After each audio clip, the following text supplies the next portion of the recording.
সম্মানিত দর্শক, আসসালামু আলাইকুম। আমরা মানিকগঞ্জ জেলার সাটুরিয়া উপজেলায় ফুকরাহাটি গ্রামে আসছি। বেসিক্যালি একটা মাঠ দিবস এবং পাশাপাশি প্লট ভিজিটে আসছি আমরা। আমাদের জাতের নাম হচ্ছে, আপনারা দেখতে পাচ্ছেন, যুবরাজ। তো আমরা এই যুবরাজ সম্বন্ধে কিছু, আসলে এই যুবরাজের কিছু বৈশিষ্ট্য আমরা তুলে ধরতে চাচ্ছি। তো প্রথমে আমরা যে মোচাটা আপনাদেরকে দেখালাম, এটা মোচার বৈশিষ্ট্য হচ্ছে যে আসলে তানজিদ একটু বলেন। এটা হচ্ছে আমাদের যে মোচাটা, এটা উজ্জ্বল কমলা রঙের এবং এই যে দেখেন আপনাদের টিপ পর্যন্ত দানা সেটিং হয়েছে, এবং এর যে ভিতরে যে রেকিসটা খুবই পাতলা এবং রেকিসটা চকলেট কালারের। দেখেন আপনারা রেকিসটা চকলেট কালার এবং দানাটা হচ্ছে ডেন্ট আকৃতির, দাঁতের মতো আর কি। এবং এটা যে সাদা অংশটা দেখেন আপনাদের, এই সাদা অংশটা, এবং সাদা অংশ নাই বললেই চলে, তাই তো? নাই বললে চলে।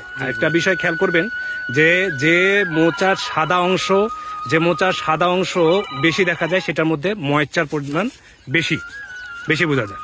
এবং এটা আমরা এই বৈশিষ্ট্য আমরা দেখেছি যে এই গাছটা দেখেন, এই গাছটা কিন্তু পুরোটাই পেকে গেছে, তারপরেও এটার গাছটা দেখেন, গাছটা এখনো পাতাগুলো এখনো গ্রিন আছে।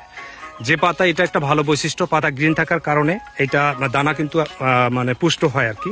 এই জাতের আরেকটা বৈশিষ্ট্য আমরা খেয়াল করেছি যে এর অ্যাঙ্কারটা 2 স্টেপের, যার কারণে লজিং হওয়ার সম্ভাবনা খুবই কম। এটা বেসিক্যালি আমরা জানি যে লজিং বেসিক্যালি দুইটা হয়, একটা রুট টাইপ আর একটা হলো স্টেম টাইপ। একটা মাঝখানে, একটা আপনার হলো গোড়ার দিকে। তো গোড়ার দিকে যেহেতু 2 টাইপ অ্যাঙ্কার, এখানে হওয়ার সম্ভাবনা খুবই কম।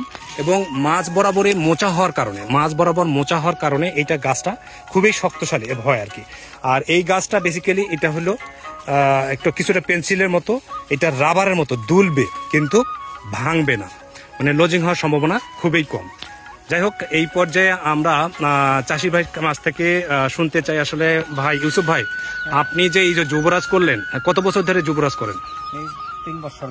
3 বছর ধরে যুবরাজ করতেছেন আপনি। তো যুবরাজ যে করছেন আপনি, যুবরাজ কেন করছেন আপনি? যুবরাজ কন্যাকে এটা হইলো ভুট্টাটা মানে খেতে কোনে ভাঙ্গে নেই, মেশিনে ভাঙ্গে বিক্রি করা যায়। আচ্ছা, মানে নরম খুব। আচ্ছা, আপনার হাতে একটা মোচা দেখতেছি, হ্যাঁ, এটা তো যুবরাজ, তাই না?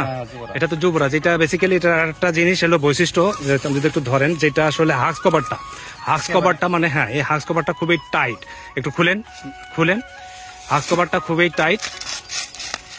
হ্যাঁ, দেখেন, উজ্জ্বল কমলা রঙের এবং টিপ সেটিংটা খুব সুন্দর হয়েছে, খুবই সুন্দর, এবং দানাগুলো খুবই পরিপুষ্ট, এবং আপনার হলো খুবই মানে ইউনিফর্মিটি খুবই সুন্দর। হ্যাঁ, 44টা দানা, তাই তো? এবং শাড়ি কটা পেয়েছেন? শাড়ি প্রায় 16টা। এটা আসলে যদি আমরা এখানে সেলিং হার পার্সেন্টেজটা খুব ভালো। আমরা যদি এটার যদি ওয়েট নিতাম আর কি, যদি একটা মোচার ওয়েট নিতাম, আমার মনে হয় যে একটা ভালো মানে এটা 250 গ্রাম পর্যন্ত পাওয়া যেত। হ্যাঁ, 250 গ্রাম, হ্যাঁ, 250 গ্রাম, এভারেজ 250 গ্রাম হইতো। তাহলে আমরা দেখা যায় যে 1 একরে যদি 33,000 গাছ আসে, যদি আমরা 10% বাদ দিই, 30,000 গাছ আসে, যদি 250 গ্রাম করে যদি ফলন দেয়, তাহলে কিন্তু আমাদের প্রায় 200 মনের কাছাকাছি চলে যায়। কি ইউসুফ ভাই, আমার কথার সাথে মিল আছে? হ্যাঁ, ঠিক আছে। হ্যাঁ, এটা কিন্তু আমাদের নর্মালি এটা একর প্রতি 180 মন ফলন পাওয়া যায়। তো আমার সাথে কৃষিবিদ শরীফুল আছে। শরীফুল, আপনি আপনার মূল্যায়ন যদি অল্প সময় বলেন আর কি। হ্যাঁ, আমরা এই ফুকরাহাটিতে অনেকগুলো কৃষিকে এই যুবরাজ ভুট্টা দিয়েছিলাম। এর মধ্যে আমাদের প্রদর্শনী যে ভাই প্রদর্শনী করেছে, তার নাম হচ্ছে ইউসুফ ভাই। তো ইউসুফ ভাই আমাদের 3 বছর হলে যুবরাজ কন্টিনিউ করতেছে। আর ইউসুফ ভাই থেকে আমি একটু শুনতে চাই যে ইউসুফ ভাই 3 বছর করতেছেন, আপনি পরবর্তী থেকে এই যুবরাজটা করবেন কিনা?